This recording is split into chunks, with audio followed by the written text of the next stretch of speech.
Infrastructure modernization specialist based out of New York, and I work for Google.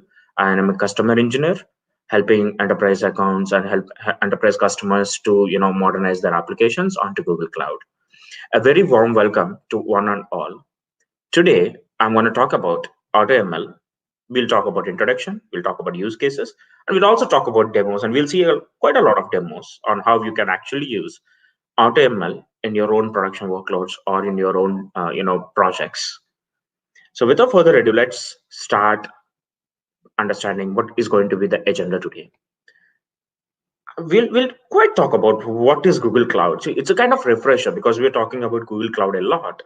I wanted you to also know what is Google Cloud, why we came up with Google Cloud, what is our big data pipeline story, and then we will immediately switch on to why and what AutoML and why do we need AutoML as a service.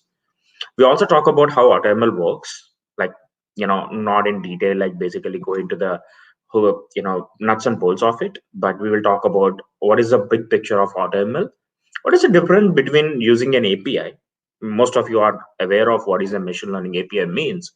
If you are not aware of, I'll also explain that as we go through in this session. But a difference between ML APIs and AutoML, I'll also quickly give you an idea. And then we will switch over to demos, and then we will take Q&A based on the time permits. So what and why AutoML? So let's talk about Google's mission statement. So Google's mission statement is, I mean, most of you might recognize this as soon as you see the slide.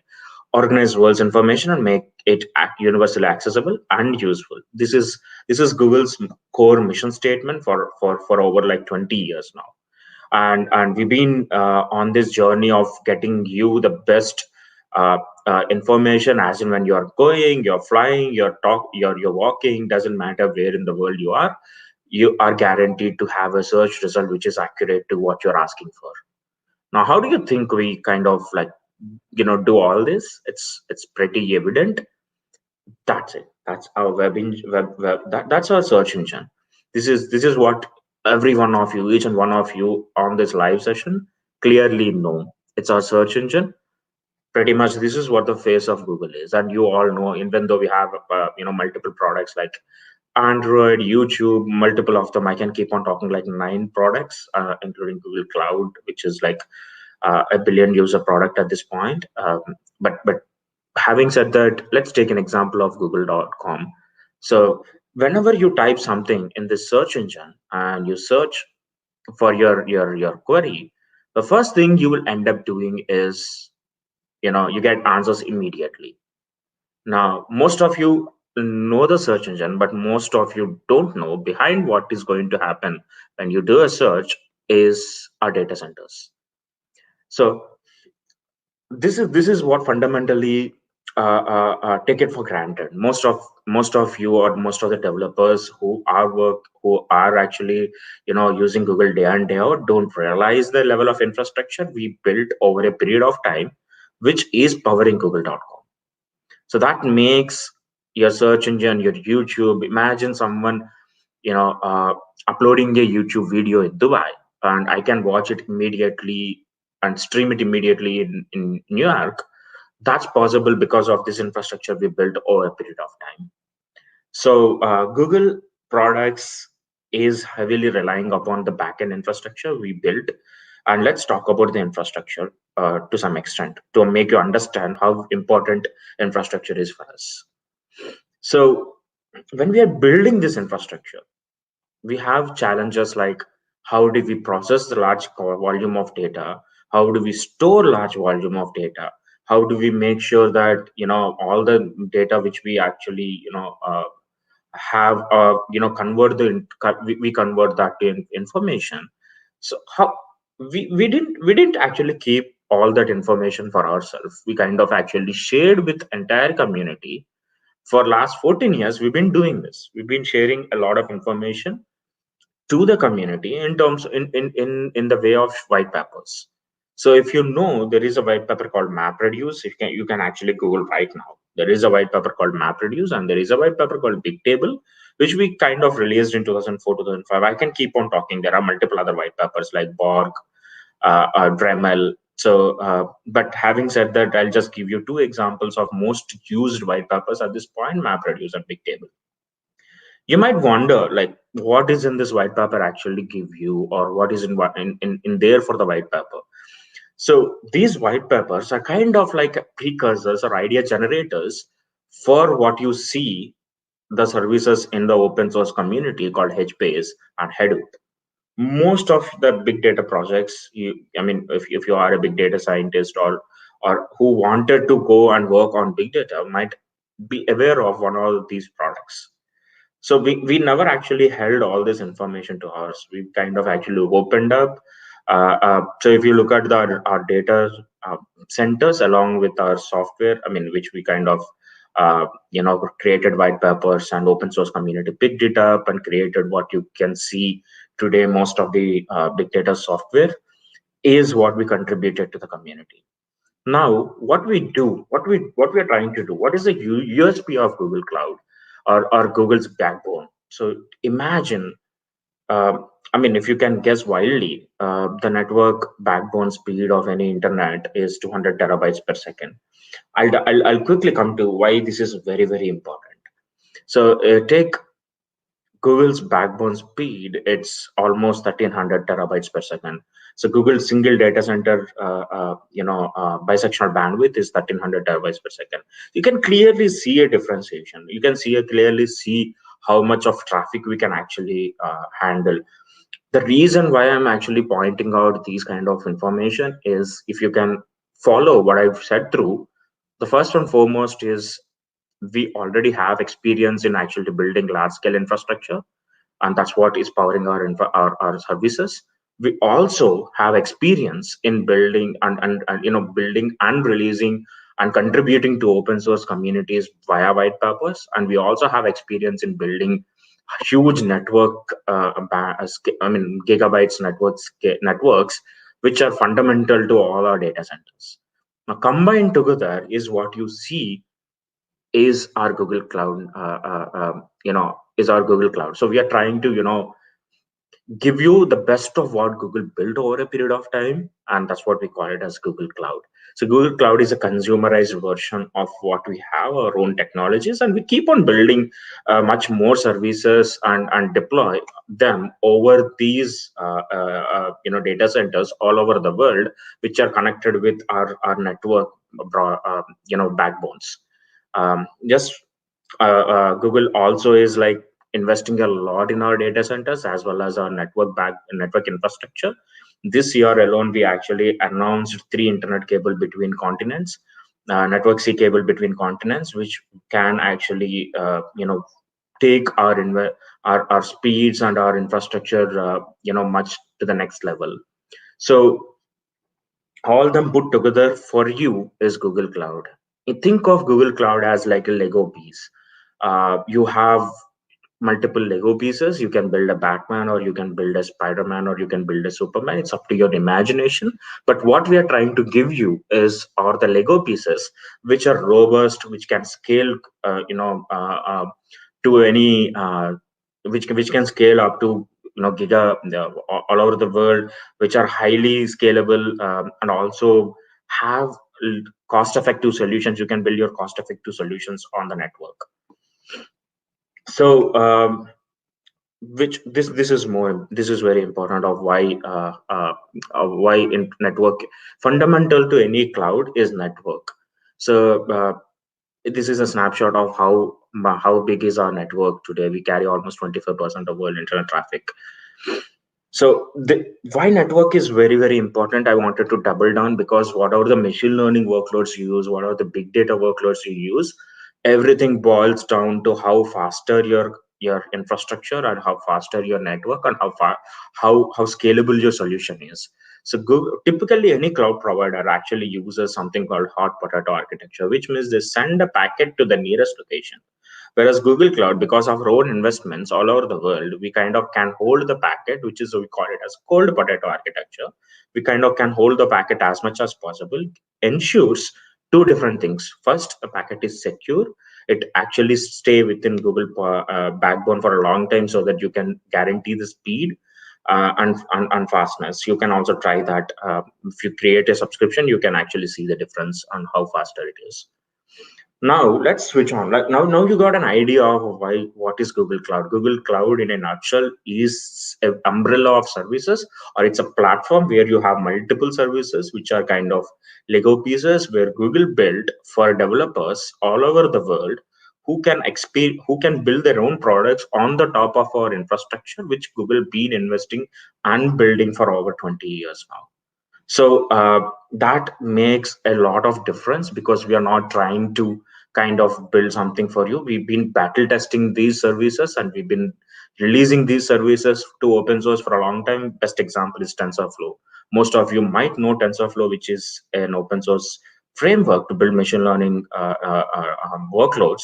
This is something which is been within Google for a long time, and we kind of released SDKs for you to go ahead and leverage it. So we are not trying to invent new for the sake of cloud. It's our own infrastructure, our own network capabilities, our own software, which we are trying to give you, so that you can also have a chance of running your own workloads on Google scale.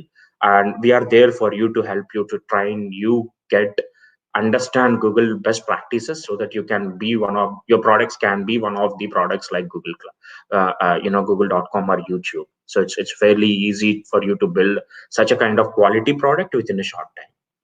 Now let's talk about since we established Google Cloud, this is very important for you all to understand why Google Cloud and what is the necessity of it, because that's where we are building the next journey of this discussion too. So the next part of the discussion is, how do we typically, like, if you are a data scientist or a data a wannabe or a developer who wanted to try machine learning workloads, or just a developer who wanted to use machine learning workloads in your products, there are two ways you think of machine learning workloads today from a cloud perspective. One, you train your own, you use your own models or train your own model. Like, basically there are two ways within Google Cloud ecosystem how you can actually work or use our own machine learning workloads. The first one is you can use our own models. They're ready to open. I'll demo them quite in few moments. I'll give you as much of information as possible, but try to understand there are two ways of how machine learning works in Google with Google Cloud. You can use our own models. Our models are built, it's an API based. You can leverage our experience. There is nothing you can actually try to do with the API, because this is something which is out of box. The second one on the other side is train your own models. Why training your own model is important? Because when we build our own models, we kind of actually try to generalize that and make sure that we kind of leverage Google's domain experience.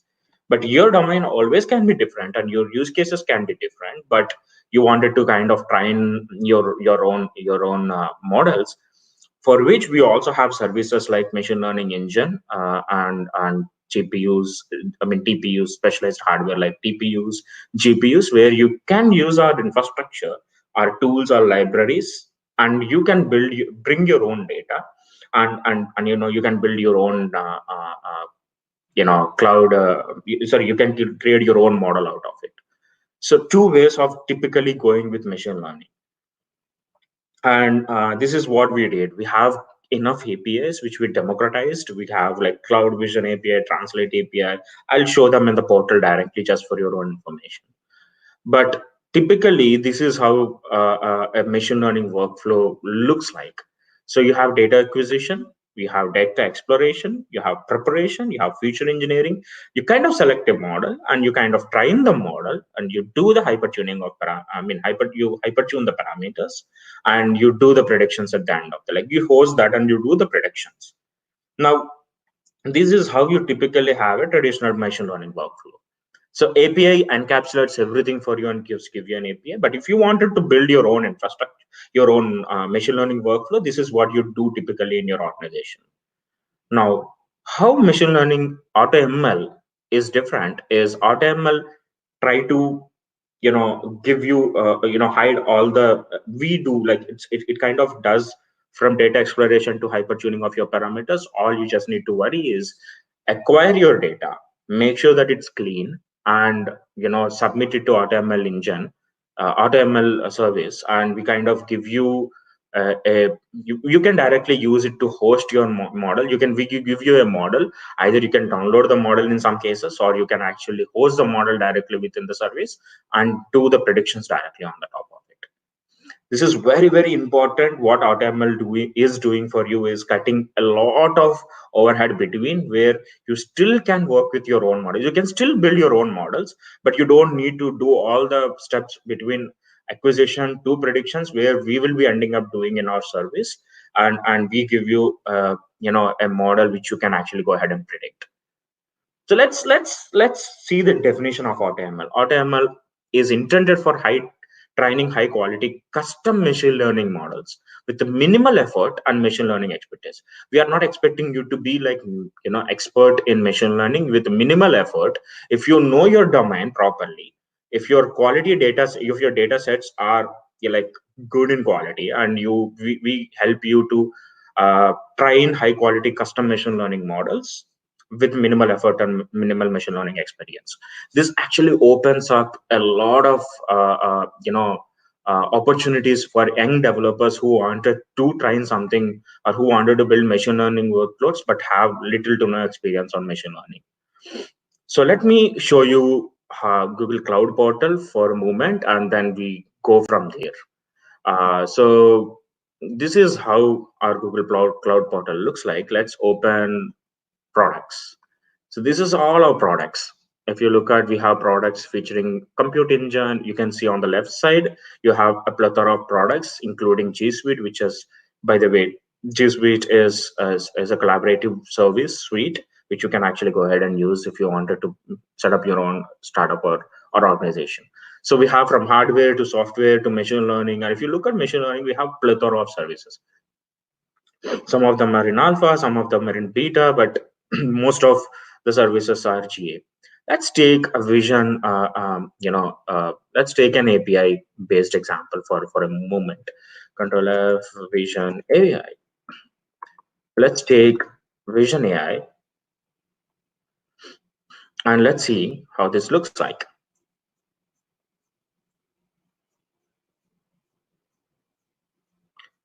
So there are a couple of customers who are using it. Now,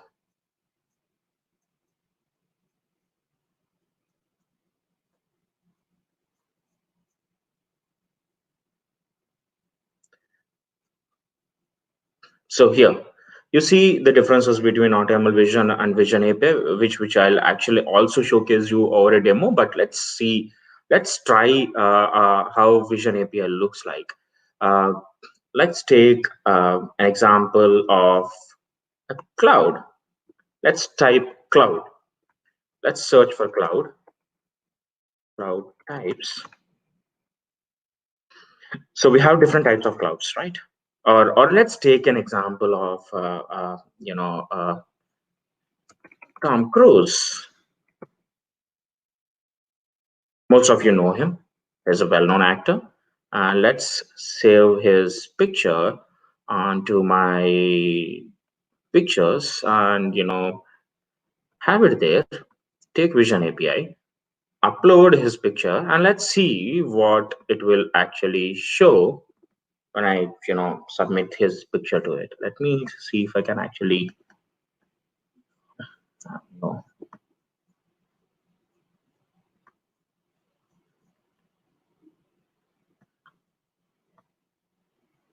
Is it? Just give me a moment. Let me refresh this.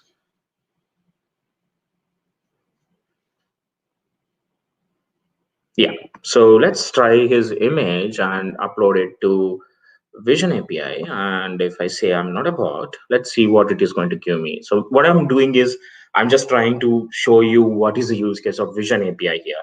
I'm submitting an image to a Vision API. As soon as I submit, it tells me, the first one is, it tells me what kind of mood is there on the face. Very important. Like, I'm doing this live call on YouTube, I can actually take a snapshot of guys who are like watching this video. I can submit it to Vision API. I can tell whether how many are being happy for happy being on the call or sad for being on the call. I can do live sentiment analysis of your faces.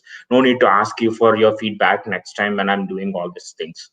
Very powerful, very intuitive. With just an API call, we get a lot of information. We also get what it is it like tile, person, shirts, what he is wearing, like, so that what are the objects in that picture. We also can get labels, like what is the label, like hair, chin, forehead, like there are so many labels which you can have this picture identified. Now go to web, you can see what kind of you can actually kind of a lot of metadata around this picture. The first one being Tom Cruise, obviously, which gives you a lot of information when you are submitting a picture of unknown. The use case can be very powerful in retail segments and all, where your picture has to be auto classified. If it is a common well-known picture, you wanted to classify that picture without anyone doing it for you.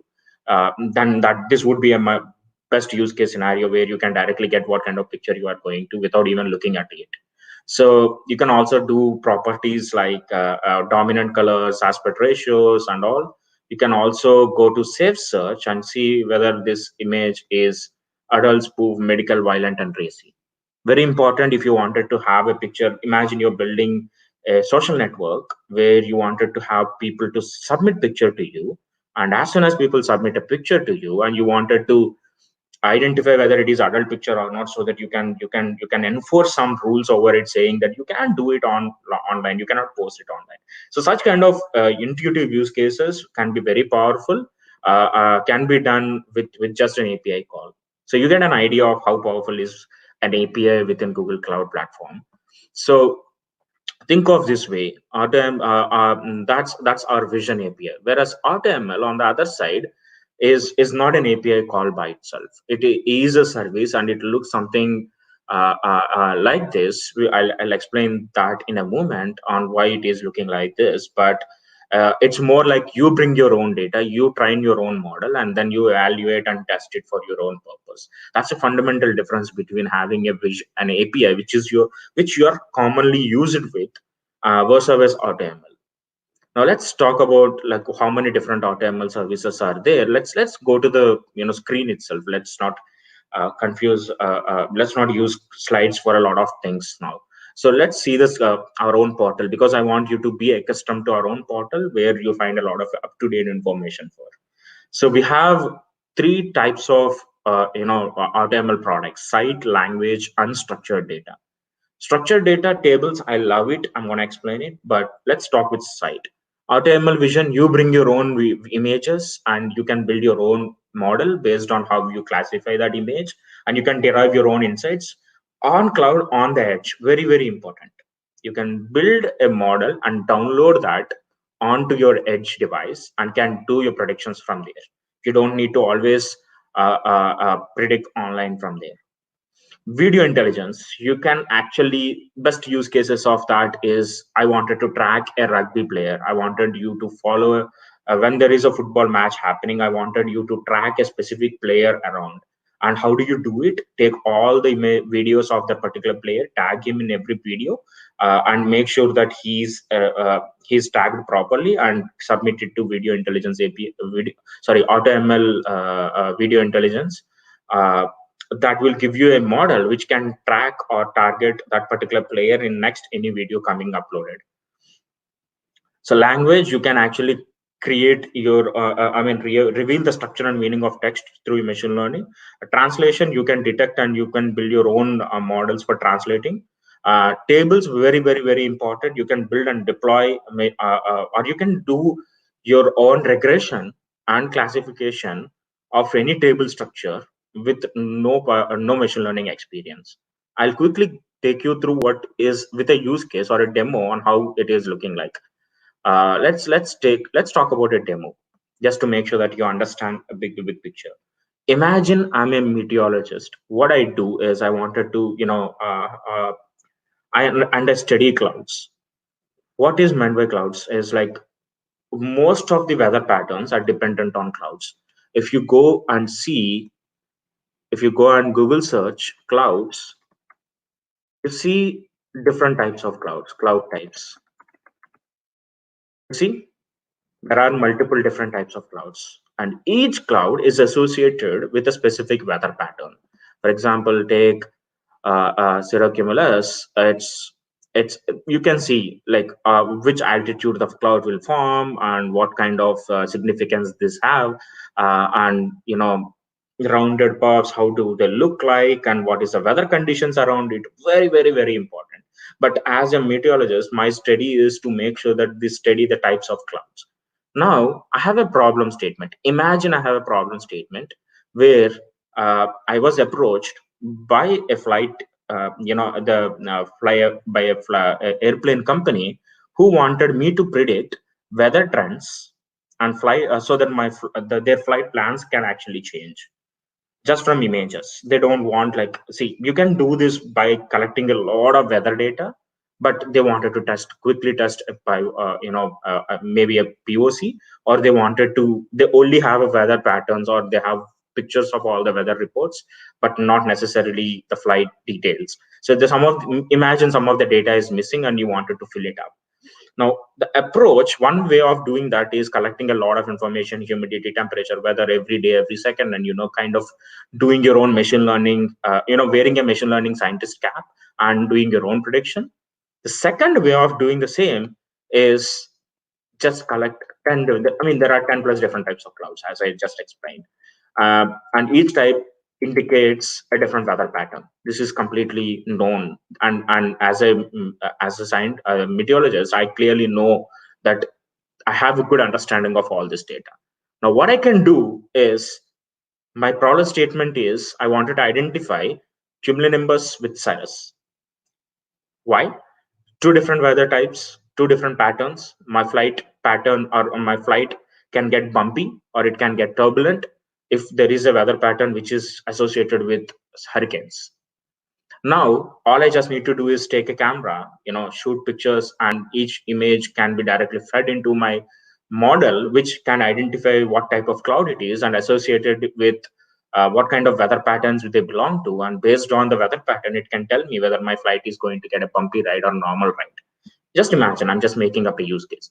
Now, this can be a valid use case also, where most of us are actually terrified of turbulence, and you wanted to avoid it, and you wanted to find a quick solution before even flight takes off, whether it's going to be turbulent or not. All you can just do is identify which cloud type is getting formed before the flight takeoff. In this scenario, if we try Vision API, this is what you get. So I already took you through Vision API, and this is what you get out of Vision API. If you submit a picture to our Google Vision API, typically you get something like this. It tells you that picture is sky, clouds, daytime blue, atmosphere. In some cases, it might identify the pattern, but not necessarily always 100% true. Based on the picture quality and what is that your intent you are looking at, it mostly doesn't give you what exactly the type of cloud is always about. The reason? It's very simple. We didn't build for this. The Vision API is not intended for identifying the cloud types. It is more identified or built towards identifying what type of metadata the image is all about. Now, the challenge here is Vision API is not going to help me in any given way. Now, how do I do it, or how can I do it? Is, think of this way. I take images of 5 different types of images, like, sorry, 5 classification of images of each type, each cloud.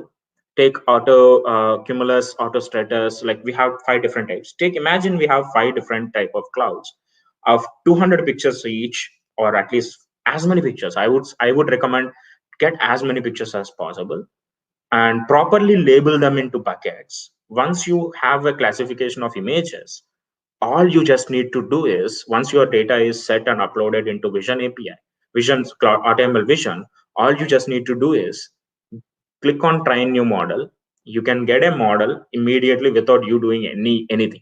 All you just need to is allocate some resources and train a new model. And once you have it a new model, you can just go ahead and evaluate, and you can deploy the model within AutoML Vision, and you can predict what type of cloud it is. Let me show you live demo of what I built, the same thing which I built. So what I did is, I have a couple of images which I took, and I have 5 types of clouds, kind of 200 images each. Some of the images are like 500 around. Now what I can do is, once my images are uploaded to my service, I go to train section, I click on train new model. You see, I can actually download the model for offline use. I can do a cloud hosted model where I can actually call online predictions. I continue and I can set my budget. So I can actually do training for 16-hour nodes. Yeah, maybe because I have some money. Or if I don't want, I can actually, I'm okay to, I wanted to test this through. I don't want to like do the training for 16 hours. I can actually go for like maybe 4 hours. So it depends on how much training you wanted to do, on what kind of what time you wanted to do this training for. But having said that, you can just go ahead and set your budget. If the training is optimized and done within very short time, you'll be free. You don't get charged completely, so your training will stop automatically. So I click on start training. Once I click on start training, you will see something like this. You'll see a model. Like, you can actually click on this model, for example. So this is how the model looks like. You can see full evaluation. What it will show you is how this model actually is represented, like how good is this model in a way. So you can see the precision, the confidence, and you can also see what kind of like true labels and what kind of false positives, true positives, confusion matrix. You can also see confidence threshold. So everything is clearly visible. If there is something wrong with this, and if you're not seeing confidence level onto your standards, you might need to go back to the images and classify them more properly, or clean your data more properly. Or if you see some of the classified images are less in number. So in my case, if you see, AutoCumulus is only 200 images, whereas Cumulonimbus is 453 images. So you can actually play with that and make sure that you have image quantity and quality set right, and kind of trying again and again until you get a proper model. And once you wanted to evaluate that, there are two ways to evaluate. You can test and use it directly. So I kind of actually I can actually deploy that model directly on the service. And I can also, once you click deploy, the model which I actually created can be deployed directly. I can also evaluate this, and pretty much I can use it from here. So once you deploy, you can get uh, a, a, a, u- a endpoint from this portal, where this endpoint can be used in your code. So you don't need to do anything more than just clicking and deploying. So that's about how our portal looks like. I'll give you a quick one more example. So, how many of you know Kaggle? If you are very new to Kaggle, I would suggest you to go ahead and uh, uh, refer Kaggle. Kaggle is acquired by Google. Kaggle is our community of machine learning and data scientists, where you can set up a lot of things here. So this is my Kaggle portal. You have data sets, you have notebooks. You can create a notebook. The fundamental and important piece of Kaggle, I'll quickly take you through. For example, I have fake job posting prediction data. Now I wanted to, someone actually uploaded this. Now they have tasks to identify. They gave you a huge ton of data which has job postings, and 800 out of the job postings of 18K are fake. Now the problem statement for you is build a model which will kind of predict whether if there is a new job posting, whether it is possibly a fake or real. How do you do it? So you can have multiple ways of doing it. One best way of doing it is, you can create a notebook directly from Kaggle. You can select whatever the language you are comfortable in, and you can click on advanced settings. You can connect that to Google Cloud settings, and you can attach the notebook to Google Cloud. You can enable AutoML from here. Very, very, very important. You can enable this and you can copy this. And once you enable that and copy, you can create, and you can actually run this data directly in AutoML and build a model directly from this worksheet to using AutoML. So you can actually leverage the entire community and connect it with Google Cloud services.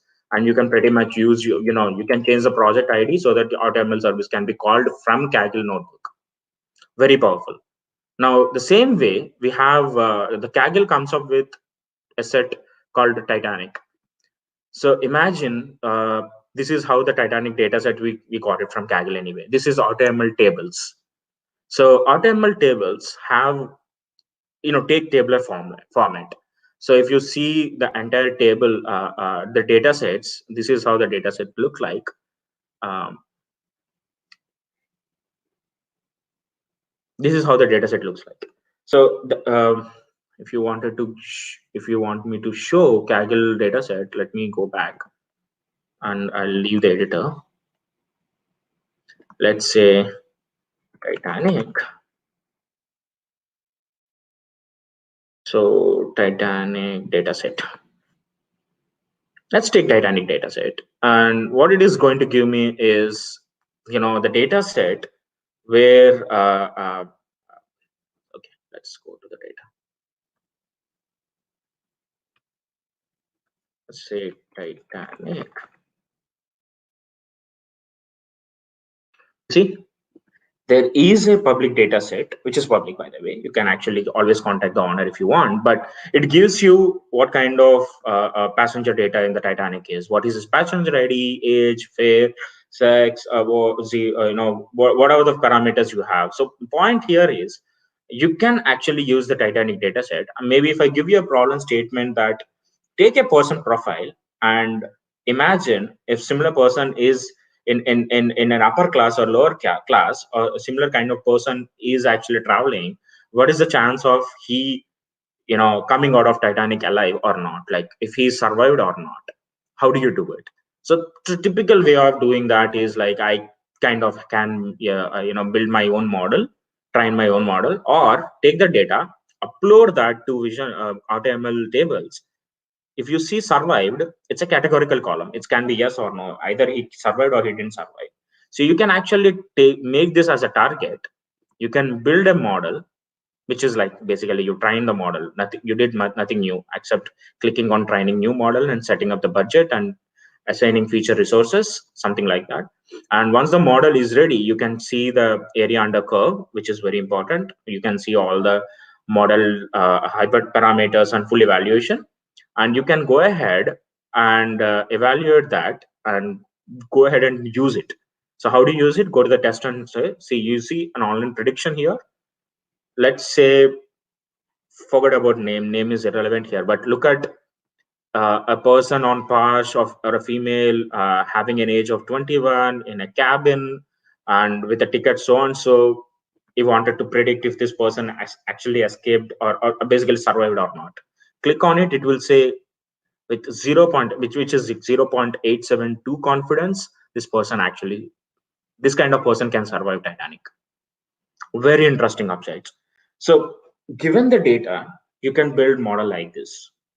So there is something, there are much more interesting concepts to it. There is a data set for malaria where some of us actually created. So there are enough reports where you can take the malaria data set, identify X-ray report, the pathogen reports, and identify what where in the picture the malaria components are the virus, the bacteria is available. Submit that to Vision, AutoML Vision, and you can, for any new picture or pathology, any new report coming in, you can identify whether that report has infection or not. So you don't need to train or you don't need to build your own models anymore. You just need to submit the data, get your own model and get your own data and validate it accordingly. Let's take an example of video intelligence and how it looks like. So there are a couple of videos we kind of tagged a rugby player within each video. If you see, there are a couple of rugby players in each video, and we kind of tagged players within each video, and we submitted it to, we kind of trained a model out of it. And once you train a model out of it, test and use case, you can actually go to the test and use. You get a model, and if you submit a new video, you can see the new video automatically identifies wherein the images, wherein the players are there in each video. So you can particularly tag a player and make sure that you're tracking them all over the video. So powerful use cases where if you wanted to identify a performance of a rugby player over the entire match using just videos. So I can keep on talking, but the whole point here is uh, AutoML is all about giving you the power of Google Cloud services and our experience without you worrying about how to build a model. But typically, you need to have the data, and data is your own, which is protected in your cloud subscription. Imagine cloud subscription as something like a house you rent for. So once you rent a house, owner doesn't stay with you. So that's the same analogy. I can use it for cloud, any cloud in general. So it's a shared responsibility that you have to safeguard your house. Owner doesn't have someone to sit in front of your house, except owner will have someone to safeguard the building. So same way we will help. The cloud is all about we help you safeguard the building and all over the services within that building or subscription which I'm part of is my own. I don't have access to any other subscription. At the same time, no one have access to your subscription unless until you protect it properly. So just to summarize what we just talked through, you can actually create your own version of your models which with no experience over it, and what you can get is you can have that model deployed onto your own portal. You can build your own portal using that API. So basically you can say, hey, I submit a cumulonimbus picture. Next time you get a prediction saying, oh, cumulonimbus is associated with severe weather conditions, which means there is a high chance of your plane getting into turbulence. So my job as a meteorologist, which is completely different from aeronautical industry, like especially when something coming to identifying if a plane can get bumpy, but I still can. This service can give me an option to imagine myself and build a product with no machine learning experience, but just few images and my own domain experience. I can build a product which can identify whether and which can help me routing or creating plans for planes, which is something unheard of.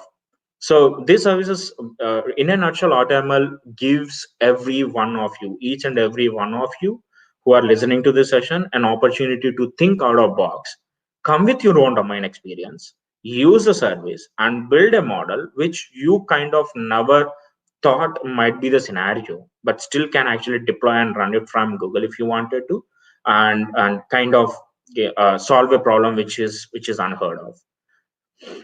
So AutoML, on a high level, you have this is what we did. We have photo data set, we have AutoML Vision, which is a service. You try and deploy and serve within AutoML Vision, and you can have a REST API which can directly give you predictions out of it.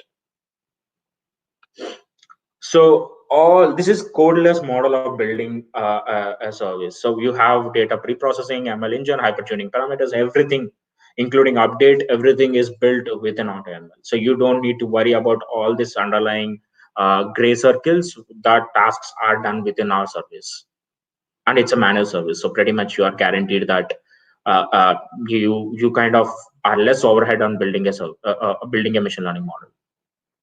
So that's about, let me recap. We kind of started with understanding what is Google Cloud, why it is important, what is Google's contribution to open source community, and how we've been impacting a lot of open source projects for a long time. In fact, right, by releasing white papers and by releasing SDKs and TensorFlow, we kind of switched over from there to how important is our network, because fundamentally any cloud is all about how faster is your network and how faster you can build your own products, because time is the essence here. And we kind of switch from there to how you can build your own models. Either you can build your own models or you can use our own models with API. A middle path to both of them is AutoML. AutoML gives you an option to kind of to build a model or a machine learning service with absolutely little to no experience on machine learning, but have a good domain experience. Any person with such kind of persona can bring their own data, submit it to our service based on what service they're trying to use, and can come up with their own model, which will eventually be deployed within our Google Cloud, or can be taken out and deployed on edge based on which service you are using, and from there serve it to your users. The very important takeaways from the session you wanted to consider are obviously cloud.google.com/automl, cloud.google.com/products, which gives you the entire suite of products. For anyone who wanted to learn Google Cloud hands-on, I would definitely suggest Code Labs, Google Cloud. You see this, very, very intuitive. What it gives you is, for example, filter category by cloud. You get a ton of code labs. For example, cloud control of AutoML. You see, classify images of clouds. You can also try this of your own. There is a step-by-step process on how you set it up, how you set your project, how to train your images, where you can get the images from, create data set, and how to kind of generate predictions. So soon after this session, you can go ahead and try the example which I just informed. It's quite intuitive. Not just about this, we have multiple other code labs which you can also try. Ranging from, if you go filter by cloud, you can have multiple variety of code labs, ranging from how to create a website to altogether to how to build a machine learning model, and how you can build your own weather station. I think serverless. See, building a serverless data pipeline. This is something which I love most. How you can build your own dashboard and weather station of your own. Uh, you can sit home and create your own weather station just by following these steps.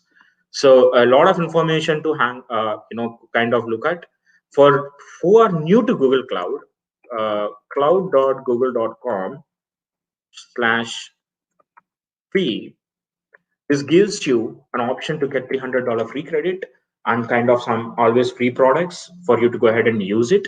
The free products range from certain limits. So go ahead and activate your subscription, uh, which will actually help you to get your own subscription for yourself. We also have other services like Quick Labs, very important. So Quick Labs is hands-on training, which is by again acquired by Google. You have multiple Quick Labs. You can actually follow one of these Quick Labs and follow one of these quests. So you can enroll in this quest and continue running all this. For example, I wanted to get expertise on serverless, Google Cloud serverless. So I can actually run through all these hands-on labs. You get a dedicated you get a kind of temporary subscription, and along with the uh, quick lab workshop. So you don't need a subscription of your own if you are actually doing quick labs. So quick labs, you need to purchase that, but talk to your GDG or GDE community. Maybe if they can actually help you or do a group session around that. But so these are a couple of resources which I wanted to bring on the top. There are many other more. Also, every one of you uh, try pondering over Kaggle. Kaggle is something which is fantastic. Like people like you, the community is part of that, and they're the one who actually try to find a lot of meaningful insights on what's happening. Unfortunately, there is a situation happening all over the world today. So you have data sets for that. If you are coming up with your own uh, uh, idea of how to solve the problem or how to understand the correlation and how to understand data, you can take any of these data sets and use machine learning AutoML services, which I just explained now, directly from your Kaggle account, using a simple I think I just showed you. You can tie up your Kaggle account with Google Cloud Services and make sure that you can run your own, take advantage of Google Cloud Services from Kaggle directly. So this is something which I love most, because it just opens up a lot of power to me. Kaggle data can also be dumped into something called BigQuery, which is our own data warehouse. So you can use BigQuery, you can use AutoML to make sure that you dump this data to our services, and then from there you can use our own infrastructure to come up with meaningful insights. So previously you need to write a lot of code, now can be done in few lines of code by actually dumping and making sure that AutoML does heavy lifting for you. So go ahead and start building that and learning that. There are enough guidances over YouTube. There are enough channels. Some of the services I can actually talk about is Coursera. Coursera dot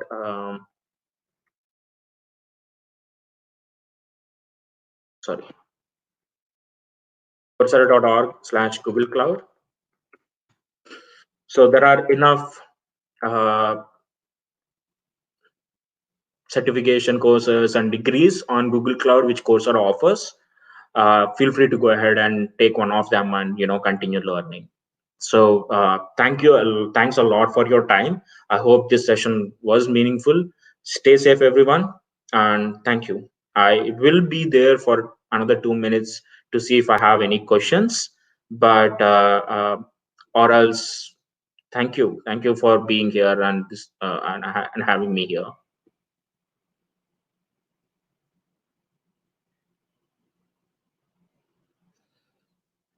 Question from comments. I got a message. There is a question. Region requirements. Currently, project must be a central one to API. Oh, that was a great question. Let me share my screen and take you through a high level of how the regions looks like. Take cloud.google.com and let's talk about regions for a moment. So every cloud is associated with regions, like locations, regions, and all. So the whole point of Google Cloud or any cloud in general is all the services are not global. So every service runs in a specific region. Most of the services runs in most of the regions.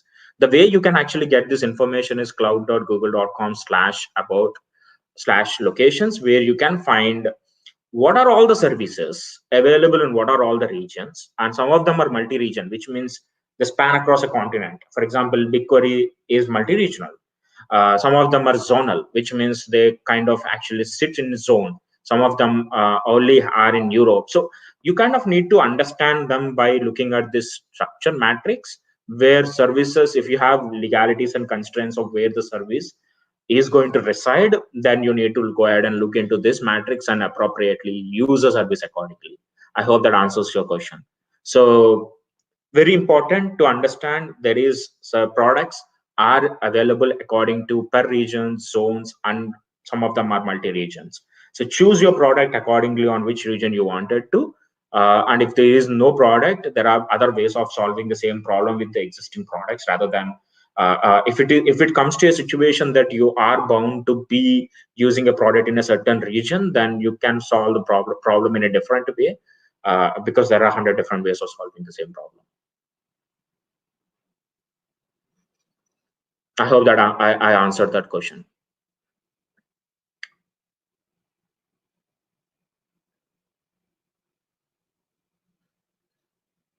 Okay, so